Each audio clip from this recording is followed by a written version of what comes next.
Welcome loyal telecom. আমাদের festive সিজনে যে অফারটা চলছিল এমআইয়ের তরফ থেকে এবং লয়াল টেলিকমের তরফ থেকে, তো একজন বোন আমাদের তো সারপ্রাইজ একটা গিফট পেয়েছে, তো আমাদের মধ্যে উপস্থিত হয়েছে। তো তার কাছ থেকে শুনে নেব যে রেডমির একটা পাওয়ার ব্যাংক সে পেয়েছে, তো তার কেমন লাগবে। ভালো এই লাগবে। পাওয়ার ব্যাংকটি উনি পেলো, তো এটা তুমি হাতে নাও।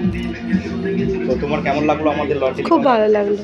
আমরা ফেস্টিভ সিজনে যে কন্টেস্টটা করেছিলাম, তো সেখানে তুমি উইন হয়েছো হুম। লয়াল টেলিকমের পক্ষ থেকে এবং এমআইয়ের তরফ থেকে। তো সেটা তোমাকে ফোনের মাধ্যমে ডেকে নেওয়া হয়েছে, তুমি জানতেও না না না না যে এই প্রাইসটা তুমি পাবে, না, আমাকে তাই কালকে তো? ফোন করলো, তো আসলাম, ভালো লাগলো। বেসিক্যালি লয়াল টেলিকম যে কমিটমেন্টটা করে সেটা রাখে, তাই তো? হুম তুমি পেলে তো? হুম, আমি একদম পেয়েছি। একদম। তো তুমি হ্যাপি? আমি হ্যাপি। একদম। তো আমাদের অফার চলতে থাকে, তো তুমি অনেকেও সাজেস্ট করবে যদি তোমার ভালো লাগে লয়াল টেলিকমে এসে। তো আমাদের সার্ভিস ঠিকঠাক আছে তো? হ্যাঁ, ঠিকঠাক। ওকে, থ্যাংক ইউ।